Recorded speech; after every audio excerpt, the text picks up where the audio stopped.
So I was talking with a producer friend of mine, and he said something that just put the nail on the head with the current state of YouTube and YouTube music producers. He said, "Bro, literally the threshold to get to say that you're a producer has dropped to basically nothing. The word doesn't mean anything anymore. A guy who has worked on 1,000 songs, makes a full-time income running his studio, and has hits on the radio is considered a producer, and rightfully so. But the guy who has slapped some splice samples together, released a song on Spotify, is considered a music producer. It's become a loose term." He's basically put the nail right on the head with that. And it's a mixed scenario for me. It's not a bad thing that the barrier of entry to become a music producer has dropped. I think it's a good thing. I love the fact that you can be a music producer with just a laptop, a pair of headphones, and a drive to make great music. That's a great thing. But where it becomes a problem is when you're learning from people online. Who should you listen to? If you go to my channel right now, go to the trailer video on my channel, I literally say, why should you listen to me? And then I play music that I've actually worked on. I play 4 or 5 songs right in a row. And then I say, if that's to the standard of quality that you're looking for, then great, you can listen to me, subscribe, continue to watch my videos. But if not, that's fine. Go find somebody else that you can listen to. Because I haven't had a bunch of names, big name artists that I've worked with, but I've been doing this for 10 plus years. I have a significant amount of experience into the music producing world. And if you like the music that I'm doing, awesome. But I show it to you. I don't hide my music from you. If I make music, I share it with you. And I believe that needs to be the new litmus test for if you should listen to somebody online or not. Now, there is a big caveat here, because if you like to follow somebody because they're sharing their journey with you, I think that's a phenomenal thing. And look, I'm still learning. I'm still learning how to write great music. I'm still learning how to write lyrics. I'm still being a better vocalist and music producer and guitarist and all of this stuff. I'm still growing, but I've had 10 plus years of doing this specific thing, and that's just music production. I've been writing songs for even longer than that. There are tons of great people that you can listen to online, but there's also a lot of people that are giving you poor advice, and that's where everything starts to fall apart. I want to share something with you really quick. Right here is what I like to consider the triangle of music. And a lot of people think that it's like this, where it's a triangle and, they have their song and then they mix and master and produce it, and all that stuff goes upwards like this. But it's actually not that way.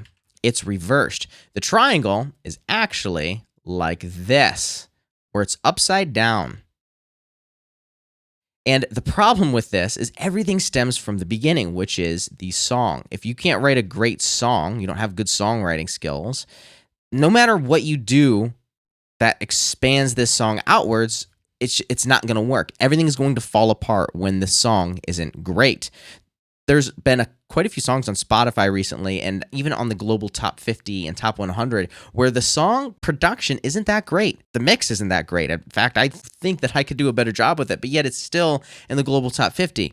And the reason for that is these songs are blowing up on Spotify, or blowing up on TikTok, and blowing up on YouTube and Reels and all this stuff, because the song's actually catchy. It's good. It's getting people to go to Spotify and listen to that song. So of course, it's going to be a great song. People are going to listen to it and they're going to love it, and they're going to listen to it again and again and again, putting that up in the global top 50, global top 100. If you don't have a great song and it's not catchy, people don't relate to it, you can't build off of that. But there is an issue where you need to be able to actually give it the life it deserves to have. If you really, really think that you have a great song, then you need to be able to give it the life that it deserves. And so you need to be able to get really good at recording. And that's the next step.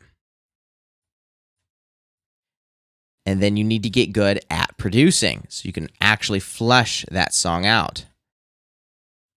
And then you need to get good at mixing. See how many steps we're going before we get into the mixing phase? And everybody wants to start here, and I'm guilty of it. I always want to start there. And then we need to get into mastering, and the whole thing continues on from there. And then, of course, you have distribution. And then you have promotion. So the whole process stems from a great song. And if the song isn't good, everything else falls apart. This whole pyramid just crumbles because the base isn't good. When I started producing music years ago, I didn't really know how to get a great recording. And I was on YouTube looking for people to teach me how to mix. And here's the problem. They might actually have music that's great. There's tons of people, tons of people online that teach you great information, but it might be not great information for you right now. You might be learning the right thing at the wrong time. I'll give you an example. I was learning how to mix vocals years ago, and I would get up on YouTube and I would go, hey, how do I mix vocals? And then I would be watching all these videos on how to mix vocals.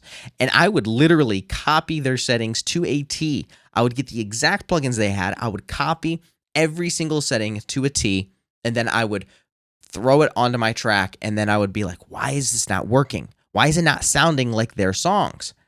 The reason was I had no idea what I was doing. I had no idea how to record a great vocal. I didn't know about acoustic treatment. I didn't know the difference between dynamics and condenser microphones. I had no idea about any of this stuff, about how to get a great recording first, and then you could process it later on. The more I was compressing a vocal, the more I was getting the room sound in there, and it was sounding awful, even though I had the exact same settings they had. I learned the right thing at the wrong time. And so even if you were watching YouTube and you're listening to these people and you're taking their advice, first of all, you need to make sure that they're making great music or music that you think sounds good. I want you to do this for me too. Go to my trailer video on my channel, watch that video, and think, is the music that he has available right now, that he's working on, does this sound good? Is this to the level of quality that I'm looking for? And if not, that's fine. You can go find somebody else that you relate to and love their music. Now, if you do like the music that these people are sharing online, and they're actually sharing their music, they're not hiding it from you, they are actually sharing the productions that they're working on, then are you learning the right thing at the right time? Are you getting great vocals? Are you getting a great vocal performance? Are you writing a song well? Once you're getting great recordings, are you producing that song well? Are you fleshing it out the way it deserves to be fleshed out? Then are you mixing it well? Then are you mastering it well? And then you can get on to distribution, promotion, all of this other stuff, so that way a great song can actually be heard. But it all stems back down to that song. If the song isn't great, nothing else works. You'll never be able to fix a poor song with great production and great mixing and great mastering. Everything stems down to that song. It's like the classic saying, you can polish a turd, but it's still a turd. You can get it out there, but there's a really big reason why a lot of music just isn't hitting top charts. Number one, people aren't listening to it. They don't even know it exists because you're not creating content around that. And that's a whole nother video for a whole nother time. But the song isn't great. People aren't relating to it. People aren't experiencing something with you. Everything stems down to that song. Artists are blowing up on TikTok where they're just literally grabbing a guitar, or not even a guitar, they're just singing. They have a great song and a great performance, and people are loving it. These videos are blowing up because it's great music and it's a great performance. Everything stems down from that. Our job as music producers is just to flesh out a great performance and to mix it well and to master it well, but everything stems down to that song. So I want you to continue on your musical journey and learning on YouTube. I want you to continue down that path, but really just in the back of your mind, always think, should I be listening to this person? Why should I listen to this person? Do they have music that actually sounds good? Can I take their advice? One more story, and then I will wrap this up. I was learning about getting wide vocals, and I was literally typing into YouTube, how do I get wide vocals? And it wasn't until I purchased a course that I actually learned the proper lesson. I learned about the Haas Effect, and I'm going to be making a video about this here soon, all about the mixing techniques that I regret using, and the Haas Effect was one of them. Now, it's a neat effect, don't get me wrong, but it's not the savior to wide vocals. What the Haas Effect is, if you're not aware, is where you actually duplicate the vocal, and then you delay the second duplicate of that exact same vocal just ahead or just behind, just a little bit. So it's out of time just a touch. And then you put one on the left, one on the right, and then the main vocal in the center. So one vocal in the center is perfectly on time. The one in the left is just a little bit early or a little bit late. And then the one on the right is just a little bit early or a little bit late, opposite of whatever the left is. So you're delaying this vocal. It's the exact same vocal, but you're trying to create this false sense of stereo. And what happens is every time you send it back down to mono, which, by the way, people are still listening to music in mono. If you have a pair of Apple earbuds and you put just one earbud in, your iPhone will automatically render all of that audio down to mono and put everything in one. And I do that all the time. When I'm walking or running or I'm out on a jog or something like that, I will literally put just one earbud in so I can still hear traffic around me. I don't have the new fancy earbuds. I'm still on the first generation. Everything renders back down to mono audio and that one single earbud. People are still listening to music in mono. And it's also not a great way of creating that stereo image. You start having phase issues and it sounds digital and robotic and it doesn't sound natural. When I purchased this course, I went through the course and realized, and this was years ago, I realized, and I got the stems for it. I opened it up and I'm like, why does your song sound so good? And as soon as I got the stems and I was working through the stems, I realized this song sounds great with no mixing on it at all.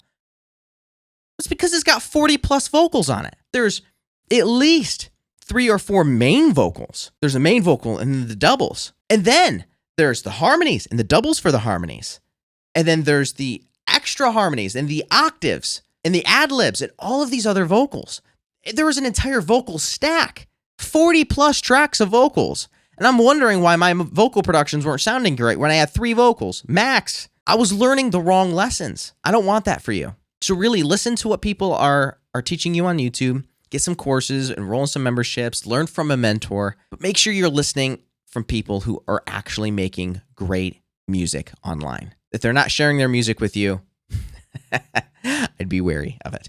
And big caveat, again, I'm going to say this again. If you're following somebody because you love learning from them, from their journey, if they're sharing their experience with you, they're like, hey, I'm learning this. This is what I learned this week. This is what I'm learning. And I'm experiencing this with you. That's fantastic. And in a way, I'm still doing this. I'm still learning. I just have 10 plus years of experience. So you can listen to my music and know if you actually want to learn from me or not. But before you click on anybody's channel and watch and take advice from anybody, make sure that that's in the back of your mind. Should I be taking advice from this person? Is this person making music to the quality that I am looking for?